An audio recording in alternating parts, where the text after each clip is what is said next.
باب الموقفی کہ امام اور مقتدی کے کھڑے ہونے کی جگہ کہاں پہ کھڑے ہونا ہے۔ 1106 نمبر روایت ہے۔ عبداللہ ابن عباس رضی اللہ عنہ فرماتے میں نے رات گزاری اپنی خالہ میمونہ رضی اللہ تعالیٰ عنہا کے گھر تاکہ میں دیکھوں سرکار نماز کیسے پڑھتے ہیں۔ تہجد کی نماز حضور کہتے ہیں سرکار صلی اللہ علیہ وسلم کھڑے ہوئے نماز پڑھنے، میں نا بائیں جانب آگے کھڑا ہو گیا، حضور نے میرا ہاتھ پکڑا، پیچھے سے گھمایا اور گھما کے نا حضور علیہ السلام مجھے دائیں جانب لے آئے، پیچھے سے گھما کے مجھے دائیں جانب لا کے کھڑا کر لیا۔ سبحان اللہ، متفق علیہ حدیث۔ ابن حجر اسقلانی فرماتے ہیں کہ اس کے اندر ابن حجر اسقلانی فرماتے ہیں کہ سر سے پکڑا مجھے، حضرت انس والی روایت وہ سر سے ہے، بھائی اس میں ہاتھ سے پکڑا۔ شرح سنا کے اندر ہے کہ بڑے فائدے ہیں اس حدیث میں۔ حدیث سے ایک تو یہ پتہ چلا کہ نفل نماز کی جماعت ہو سکتی ہے، کیونکہ حضور علیہ السلام تہجد کی نماز پڑھ رہے ہیں۔ اب یہاں سے پتہ چلا حضرت انس آ کے جماعت میں ہی کھڑے ہوئے نا، مل گئے ساتھ، تو جماعت ہے، نفل کی جماعت ہو سکتی ہے۔ دوسرا، ایک مقتدی ہوگا تو وہ امام کے دائیں جانب کھڑا ہو، حدیث سے یہ بھی پتہ چلا کہ ایک مقتدی امام کے۔ اور دوسرا، عمل قلیل کرنے سے نماز نہیں ٹوٹتی، تھوڑا بہت عمل کام کر لینا نماز میں، یعنی ادھر سے نماز نہیں ٹوٹتی۔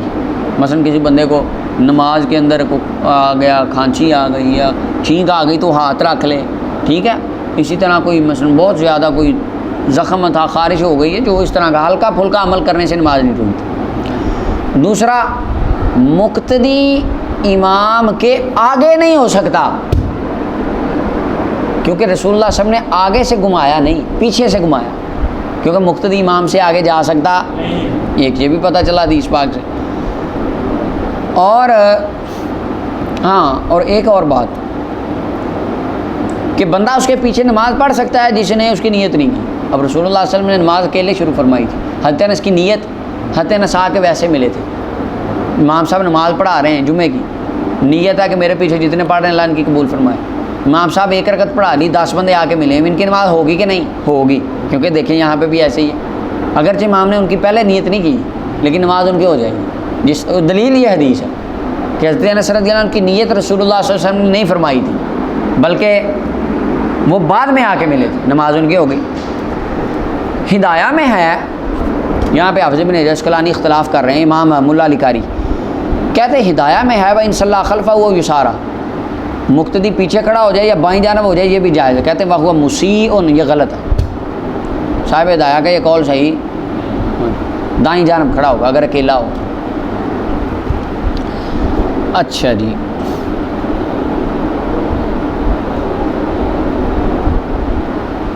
آگے 1107 نمبر روایت، حضرت جابر رضی اللہ عنہ فرماتے ہیں نبی صلی اللہ علیہ وسلم کھڑے ہوئے نماز پڑھانے کے لیے، میں آیا، میں نا بائیں جانب کھڑا ہو گیا، حضور علیہ السلام نے میرا ہاتھ پکڑا، مجھے گھمایا حتیٰ کہ دائیں جانب کھڑا کر لی، پھر جبار بن سخر آئے وہ بائیں جانب کھڑے ہو گئے، دائیں جانب میں تھا، وہ ایک ادھر اور ایک۔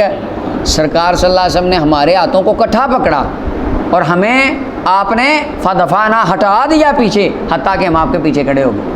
جب یہاں سے پتہ چلا جب دو مقتدی ہوں تو پیچھے کھڑے ہوں، اور یہ مسئلہ ہے کہ اگر ایک مقتدی کھڑا ہے آگے ساتھ دائیں جانب، دوسرا پیچھے آیا وہ اس کو ہاتھ لگائے کندھے پہ آگے، اگر تو اس کو مسئلے کا پتہ ہوگا تو چپ کر کے پیچھے آ جائے۔ حکم بھی یہ ہے، ایک مقتدی پڑھ رہا ہے، دوسرا آیا وہ آگے کندھے پہ ہاتھ رکھ دے، اس کو بتا دے کہ میں نماز کے اشارہ دے دے، وہ 2 قدم چل کے صف میں آ جائے اور 2 پیچھے ہو کے نماز پڑھیں۔ دلیل یہ حدیث ہے، امام مسلم نے اس کو روایت کیا۔ اچھا جی، اور آگے وہ بیان کیا یہاں پہ ملا علی قاری نے بحث فرمائی لمبی کہ ابن مسعود رضی اللہ عنہ نے ایک کو دائیں بائیں جانب کھڑا کر کے کیا، انہوں نے کہا جی وہ یہاں تو منسوخ ہے اور یہاں تو جگہ کی تنگی کی وجہ سے تھا اور وہ حجت نہیں ہے، دلیل یہ نبی صلی اللہ علیہ وسلم کا فرمان۔ اچھا جی، یہاں وہ پہلے کی بات تھی، اگر بعد کی بھی تھی تو یا تو کسی عذر کی وجہ سے تھا یا وہ بات منسوخ ہے۔ 1108 نمبر روایت، حضرت انس فرماتے ہیں میں نے نماز پڑھی، میں نے اور یتیم نے، یہ جو یتیم تھے یا تو حضرت انس رضی اللہ عنہ کے بھائی تھے، ان کا نام دمیرہ تھا، دمیرہ بن سعد، میں نے اور انہوں نے نماز پڑھی اپنے گھر میں نبی صلی اللہ علیہ وسلم کے پیچھے، اور ام سلیم ہمارے پیچھے تھی، ہم حضور کے پیچھے، ام سلیم، پتہ چلا پہلے مردوں کی صف بعد میں، اب بعض نے کہا کہ دونوں نابالغ تھے، لیکن مولا علی قاری فرماتے ہیں انس بن مالک رضی اللہ عنہ اس وقت نابالغ نہیں تھے، کیونکہ جب مدینہ شریف آئے ہیں نبی صلی اللہ علیہ وسلم ہجرت فرما کے ان کی عمر 10 سال تھی، اور 10 سال ان کو حضور کی خدمت کی ہے۔ اچھا جی، اسے امام مسلم نے روایت کیا، یہی لکھا ہے آپ کی اس حدیث کے آگے۔ مولا علی قاری فرماتے ہیں مجھے تعجب ہے، حدیث بخاری کی ہے، بخاری کے اندر یہ لفظ آئے ہیں، اور مصنف نے اسے صرف امام مسلم کی طرف منسوب کیا، رواہ مسلم، یہاں تو متفق علیہ کہتے یا رواہ البخاری کہتے اولا تھا، کہتے کہ اس سے زیادہ تعجب والی بات ہے شیخ جزری نے بھی مسلم اور نسائی کی طرف اس کو منسوب کیا، حالانکہ حدیث بخاری میں بھی ہے۔ آگے کہتے ہیں مولا علی قاری کہتے ہیں سبحان جو ہے نا غلطیوں سے پاک، وہ صرف اللہ کی ذات ہے جو کبھی نہیں بھولتی۔ یہ بدر الدین عینی نے بھی بات کی ہے عمدۃ القاری میں، ابن حجر اسقلانی علامہ بدر الدین عینی نے، وہ جہاں پہ وہ روایات ایک جرح کرتے ہیں امام بخاری کے ساتھ اختلاف کر کے کہتے ہیں کہ وہ غلطیاں ہو جاتی ہوتی ہیں، کیونکہ غلطیوں سے محفوظ رہنے والی صرف اللہ کی ذات۔ تو یہ سارے بشر تھے جو محدثین علماء تھے، تو لکھنے میں یا بیان کرنے میں یا اس سے اجتہاد کرنے میں خطا کا امکان موجود ہے۔ 1109 نمبر روایت ہے کہ نبی صلی اللہ علیہ وسلم نے نماز پڑھائی حضرت انس کو، ان کی والدہ یا خالہ کو، راوی کا شک ہے، اور فرمایا مجھے دائیں جانب کھڑا کیا اور خاتون جو میری امی تھی ان کو پیچھے۔ اب یہاں پہ ہے کہ ایک مقتدی مرد اور ایک عورت ہو تو مرد دائیں جانب، عورت پچھلی صف۔ امام مسلم نے روایت کیا۔ 1110 نمبر روایت حضرت ابو بکرہ رضی اللہ عنہ فرماتے ہیں کہ وہ نبی صلی اللہ علیہ وسلم کی بارگاہ میں آئے، آپ رکوع میں تھے، حضور حالت نماز ہو رہی تھی، انہوں نے رکوع کر دیا صف میں ملنے سے پہلے ہی، پچھلی صف میں رکوع کر دیا، اللہ اکبر کہہ کے رکوع، پھر چل کے اگلی صف میں مل کے جا کے حضور کے لیے پھر یہ ذکر جب کیا نا، فرمایا اللہ تیری حرص زیادہ کرے، آئندہ ایسا نہ کرنا، مجھے پتا ہے تو نے میرے پیچھے نماز کے شوق میں ایسا کیا ہے، لیکن آئندہ پہلے اگلی صفوں کو پورا کرو، اس میں آ کے نماز پڑھو۔ امام بخاری نے اسے روایت کیا۔ دوسری فصل 1111 نمبر روایت ہے، سمرہ بن جندب فرماتے ہیں ہمیں نبی علیہ السلام نے حکم دیا کہ جب ہم 3 ہوں تو ہم میں سے کوئی ایک آگے ہو جائے، یعنی 3 ہو جائیں تو ایک کیا کرے، امامت۔ امام ترمذی نے روایت کی ہے اس حدیث کو۔ 1112 نمبر روایت ہے، ہمارے یاسر رضی اللہ عنہ فرماتے ہیں کہ انہوں نے امامت کروائی لوگوں کو مدائن میں، اور کاملا دکان ایک چبوترے پر کھڑے ہو کے نماز پڑھانے لگے۔ جب نماز پڑھا، لوگ نیچے تھے، جب نماز پڑھانے لگے نا، حضرت حذیفہ آگے گئے اور ان کا ہاتھ پکڑ لیا، اور حضرت عمار ان کے ساتھ چل پڑے اور ان کو اس چبوترے سے نیچے لا کے انہوں نے اتار دیا حضرت حذیفہ نے۔ جب حضرت عمار نے نماز پڑھی، فارغ ہو گئے، پڑھائی لوگوں کو، تو حذیفہ کہنے لگے کیا آپ نے نبی صلی اللہ علیہ وسلم کو فرماتے سنا نہیں تھا کہ جب کوئی بندہ امام کو، قوم کو امامت کرائے تو کسی اونچی جگہ پہ کھڑا نہ ہو، یا اس کی مثال کوئی بات فرمائی تھی۔ حضرت عمار فرمانے لگے اسی وجہ سے تو میں آپ کے پیچھے لا کے نیچے آ گیا تھا، جب آپ نے میرا ہاتھ پکڑا اسی لیے میں چپ کر کے نیچے آ گیا تھا۔ حدیث میں آتی تھی کہ جب آپ نے میرا ہاتھ پکڑا مجھے تب یاد آئی، ہاں اوپر کھڑے ہو گئے تو نماز نہیں پڑھانی۔ کہتے اسی لیے یہ دیکھ لیں سبحان، کیسے سے آپ کمال نہیں ہوگی، ہاتھ پکڑ کے نیچے لے آئے، خاموشی سے آ گئے، اور نماز کچھ نہیں۔ بعد میں کہا کہ جی میں نہیں، اب وہ بھی اپنا پیش کر رہے ہیں کہ کسی جان بوجھ کے آپ کو نیچے نہیں لایا میں، حدیث مصطفیٰ ہے کہ اونچی جگہ پہ کھڑے ہو گئے امام نے نماز پڑھائے۔ فرمایا اسی وجہ سے تو میں آ گیا تھا کہ مجھے بھی یاد آ گیا تھا کہ واقعی سرکار نے بات فرمائی ہوئی۔ امام ابو داؤد نے روایت کیا، سبحان اللہ۔ 1113 نمبر روایت۔ آج ہمیں کوئی اس طرح کرے نا تو بس وہ ہاتھ پکڑ کے جائے کدھر۔ 1113 نمبر روایت، اللہ اکبر۔ سہل بن سعد سعدی فرماتے ہیں ان سے پوچھا گیا نبی صلی اللہ علیہ وسلم کا ممبر کس چیز کا تھا؟ تو فرمایا وہ غابہ کی لکڑی کا تھا، جھاؤ کی لکڑی جو آپ کو ابھی دکھائی ہے، اور ابھی میں نے آپ کو دکھائی ہیں یہ سبق سے پہلے، جو سننے والے وہ آپ سرچ کر لیں گے، یہ باقی بھی آپ کو باہر میں دکھا دی، وہ دیکھا ہے اس کا کتنا موٹا پیڑ تھا، درخت، اس کا تنا، اور وہ لکڑی، اس لکڑی کا ممبر تھا، بنایا تھا فلاں نے جو رسول اللہ کی فلاں غلام خاتون کا بیٹا تھا، ان کا نام حضرت سیدہ عائشہ انصاریہ رضی اللہ عنہا تھا، ان کے بیٹے وہ نجار تھے، بڑھئی کا کام کرتے۔ عرض کی آقا میرا بیٹا لکڑیاں بناتا ہے، میں مسلمان ہو گئی ہوں، آپ کے لیے ممبر نہ بنوا لوں؟ فرمایا بنوا لانا۔ تو ممبر بنوا لیا گیا، نبی صلی اللہ علیہ وسلم کھڑے ہوئے اس پر ممبر پر، جب وہ بنا دیا گیا اور رکھ دیا گیا مسجد میں، قبلے کی جانب منہ کیا، اللہ اکبر کہا، لوگوں نے آپ کے پیچھے اللہ اکبر کہا، قرات کی، پھر رکوع کیا، لوگوں نے رکوع کیا، پھر سر اٹھایا، پھر آپ لوٹے کا کرا الٹے قدم، ممبر سے نیچے اترے، پھر سجدہ کیا زمین پر، پھر ممبر پر لوٹے، اور پھر آپ نے قرات کر فرمائی، رکوع کیا، سر اٹھایا، پھر واپس لوٹے، زمین پہ سجدہ کیا۔ بخاری کے لفظ ہیں اور متفق علیہ میں اس کی مثال ہے۔ اور دوسری روایت میں ہے جب فارغ ہوئے لوگوں پر متوجہ ہو، فرمایا لوگوں میں نے یہ کیا ہے تاکہ تم میری اقتداء کرو اور میری نماز کو جان لو، میری نماز کو۔ اب یہاں پر تھا ضرورت کے لیے تھوڑی سی اونچی جگہ پر آقا کریم صلی اللہ علیہ وسلم نے کھڑے ہو کر ان کو ممبر پہ کھڑے ہو کے اور اللہ اکبر کہنا، رکوع جانا سکھایا تاکہ سارے لوگ دیکھ لیں۔ یہ صرف اس نماز کے ساتھ خاص تھا، آج ایسے نہیں، آج ایسے کو بندہ نماز نہیں پڑھا سکتا۔ ہاں جی، تعلیم دینے کے لیے بندوں کو دائیں بائیں جمع کر کے پڑھ کے دکھانا، یہ اور بات۔ اللہ اکبر۔ اچھا، اور جو منع کیا گیا ہے کہ اونچی جگہ پہ کھڑے ہو کے نماز امام نہ پڑھائے، وہ کیوں ہے؟ اس کی وجہ یہ ہے یہود و نصارہ کے ساتھ اس میں مشابہت ہے۔ یہود و نصارہ نے اپنے ان کے پادریوں کے لیے ایک اونچی جگہ، چبوترے ٹائپ، آپ ان میں دیکھیں گے چرچوں میں جہاں پادری کھڑا ہوتا ہے وہ بہت اونچی جگہ ہوتی ہے نارمل، حالانکہ ہماری مسجد میں ایسا کچھ نہیں ہوتا، برابر ہوتی مسجد ساری، ٹھیک۔ تو اس وجہ سے کہ ان کی مشابہت نہ ہو منع کیا گیا۔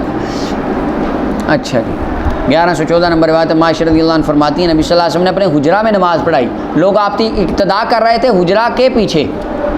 امام ابو داؤد نے روایت کی، حجرہ سے مراد مسجد نبی شریف کے اندر پردوں کا حجرہ جو اعتکاف کے لیے آپ نے لگایا تھا اس میں نماز پڑھائی۔ حجرہ سے مراد حجرہ عائشہ رضی اللہ عنہ نہیں ہے، ٹھیک ہے۔ اس کی وجہ ملا علی قاری کہتے ہیں اس میں تو ممکن نہیں تھا، کیونکہ حجرہ عائشہ رضی اللہ عنہ کا ایک دروازہ مسجد کی جانب تھا اور ایک قبلے کی جانب تھا، اور حجرے کے اندر ایک بندہ کمرے میں کھڑا ہے، ایک باہر لوگ سارے باہر ہیں۔ یہ نماز تو کئی شرطوں کے ساتھ ہے، کوئی جس طرح کہ نظر آ رہا ہو امام، اور درمیان میں وہ راستہ، وہ جتنی وہ فقہ کی کتابوں میں آپ نے پڑھی کہ ایک بندہ نہر سے پار ہے تو وہ نماز نہیں ہوتی کیونکہ درمیان میں بہت زیادہ یعنی وہ تو بہت ساری قیود ہیں۔ تو سب سے صحیح مطلب اس کا یہ ہے مسجد نبوی شریف کے اندر، اور یہ بخاری کے اندر حدیث ہے انہ علیہ السلام اتخذ حجرۃ من حصیر صلی فی لیالی، کہ حجرہ ایک مسجد کے اندر نبی صلی اللہ علیہ وسلم نے بنایا تھا چٹائی کا، مخصوص ایک جگہ تھی، اسے حضور کا حجرہ کہتے تھے۔ حضور رات کو اس میں نماز پڑھا کرتے راتوں، ٹھیک ہے، تو اس میں نماز پڑھے۔ امام ابو داؤد نے روایت کیا۔ تیسری فصل ہے 1115 نمبر روایت ابو مالک اشعری رضی اللہ عنہ فرماتے ہیں کہ میں تمہیں نبی صلی اللہ علیہ وسلم کی نماز کے بارے میں نہ بتاؤں؟ راوی کہتے ہیں اقام الصلاۃ، انہوں نے نماز قائم کی، وصف الرجال، اقامت کہی گئی نماز کے لیے، اور مردوں کی صف بنائی، ان کے پیچھے بچوں کی صف بنائی، غلمان ہیں بچوں کی۔ اب یہاں سے پتہ چلا پہلے بالغ مردوں کی، پھر چھوٹے بچوں کی، پھر نماز پڑھائی ان کو، اور ذکر کیا پھر آگے، اور راوی نے پوری نماز کی، فرمایا اس طرح نبی صلی اللہ علیہ وسلم نے فرمایا تھا اس طرح میری امت کی نماز ہے۔ امام ابو داؤد نے روایت کی۔ 1116 نمبر روایت کیسے بن عباد فرماتے ہیں میں مسجد میں تھا اگلی صاحب میں، ایک بندے نے آگے نا مجھے پیچھے سے کھینچ لیا پیچھے اور مجھے ہٹایا، میری جگہ پہ کھڑے ہو گئے، اللہ کی قسم مجھے اپنی نماز یاد نہ رہی۔ انہوں نے جب پیچھے کیا تو میں نے کہا میں نے کیا کیا، مجھے پیچھے کر دیا، تو کہنے لگے میں یعنی اسی کشمکش میں مجھے رکھتے ہی بھول گئی۔ جب وہ نماز سے فارغ ہوئے تو وہ حضرت سیدنا ابی بن کعب رضی اللہ تعالیٰ قاری قرآن، جن کے بارے میں فرمایا محبوب علیہ السلام نے فرمایا ابی مجھے رب فرماتا ہے کہ ابی سے قرآن سنو، آئے، اور ابی کو قرآن فرمایا میں تجھے قرآن سناؤں تو مجھے قرآن سن۔ عرض کی آقا رب نے میرا نام لیا؟ ابی بن کعب کہتے ہیں یا رسول اللہ نے میرا نام لیا؟ فرمایا ہاں۔ تو ابی بن کعب رونے لگ گئے کہ رب کی بارگاہ سے ابی بن کعب کے لیے پیغام آیا، ہائے ہائے کیسے۔ تو ابی بن کعب تو مجھے دیکھا تو کہتے ہیں میں نے جب ابی بن کعب رضی اللہ عنہ کہ میں چپ، فرمانے لگے یا بیٹے لا یسوک اللہ تیرے ساتھ کبھی کو برا نہ ہونے دے۔ کیا مطلب؟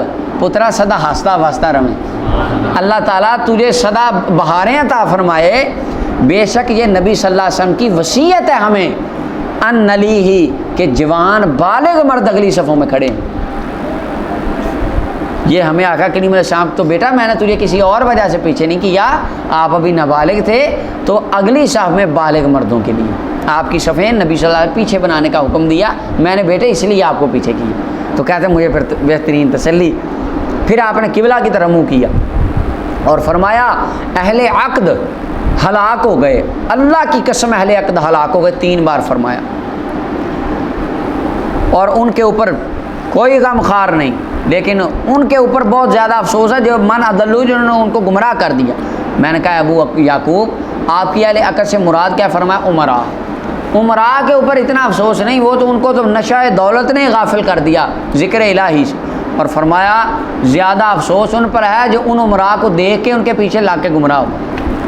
امام نسائی نے اس حدیث کو روایت کیا، تو اس میں ہے کہ پہلے مردوں کی، پھر چھوٹے بچوں کی، اور نہیں مردوں کے جوان بزرگ، بزرگوں کے بعد ان سے معمر افراد، پھر لڑکے جوان بالغ، پھر چھوٹے بچے، اس کے بعد خواتین اس وقت زمانے میں، آج تو نہیں۔